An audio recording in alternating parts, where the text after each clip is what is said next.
I want to talk to you today about activating faith and not fear. All through the day, we have the choice to believe that either God is in control and good things are in store, or we can go around worried, negative, expecting the worst. I hear people say, I'm afraid I'm going to get laid off. I'm afraid my marriage is not going to last. I'm afraid my children are going to get into trouble. They don't realize it, but they're activating fear instead of faith. Fear and faith have something in common. They both ask us to believe something is going to happen that we cannot see. Fear says that pain in your side is the same thing your grandmother died from. It's going to be the end of you. Faith says that pain is not permanent. It's only temporary. Fear says business is slow. You're going to go under. Faith says God is supplying all of my needs. Fear says you've been through so much, you're never going to really be happy again. Faith says my best days are still out in front of me. Here's the key.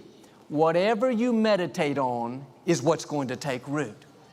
If you dwell on that fear all day, you let it play again and again in your mind, then you give it a right to become a reality. That's what Job said, the thing I feared came upon me. Fear is using your faith in the wrong direction.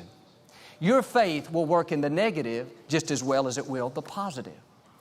I was at the doctor's office with our daughter Alexandra one time, and as the doctor was examining her, he began to talk about how bad the flu season was and how he gets it every year. I said, Doctor, do you really get it every year? He said, yeah, Joel, it's just automatic with me. Something about my immune system. He was so convinced he was expecting it. 6 weeks later, we were scheduled to go back for Alexandra's checkup. His office called, said, don't come today. The doctor is out with the flu. I thought his faith is working. He got just what he was believing for. The problem is he was using it in the wrong direction. Just as faith can bring in good things, fear can bring in negative things. When you go around worried, expecting the worst, it's like you're inviting that into your life. Well, I'm afraid I'm going to get the flu. You just invited the flu. I'm afraid I might get laid off. You just invited a layoff. No, turn it around. Quit inviting defeat, sickness, bad breaks, and start inviting victory into your life. Use your faith in the right direction. Years ago, I was facing a situation that had the potential to turn out badly.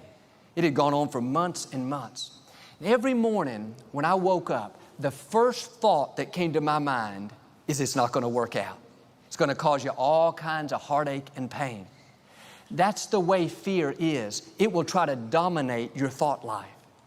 If you allow it, fear will keep you awake at night.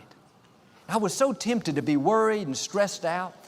One day I heard God say something to me, not out loud, but just an impression down in here. He said, Joel, if you keep worrying and going over all the reasons why it's not going to work out, then because of your worry, it's going to come to pass. But if you will trust me and use that same energy to believe, I will turn it around and use it to your advantage. When I heard that, I gained a new perspective. I realized that fear, worry, negative thinking is not just a bad habit. That allows the negative to become a reality. Read an article in the paper a while back about a 24-year-old Marine. He was about to report to his second tour of duty in Iraq. Before he left, he told his family and friends this would be his last tour. He would not make it out. His family, friends, they tried to encourage him.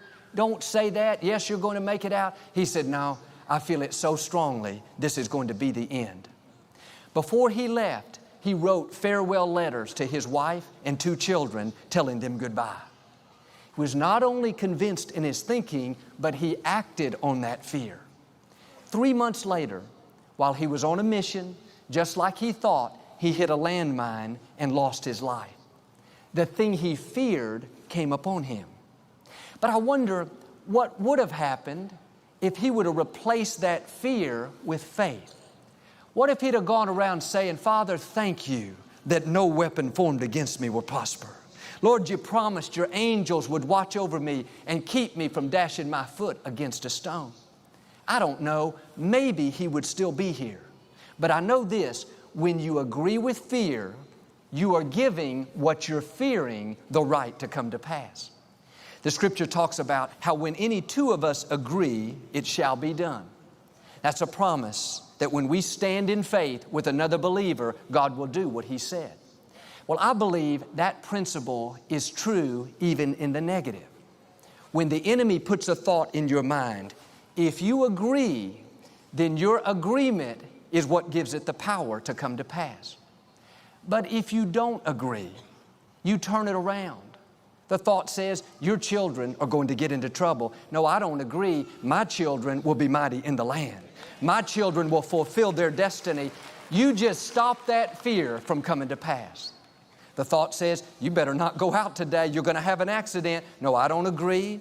God has a hedge of protection around me, a bloodline that the enemy cannot cross. Well, that sickness is going to be what you die from. It's been in your family line for 3 generations. No thanks, I don't agree. With long life, God's going to satisfy me. Here's the key. Don't come into agreement with the fear.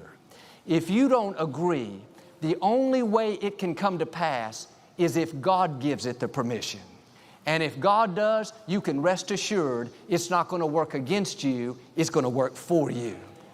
Now pay attention to what you're coming into agreement with.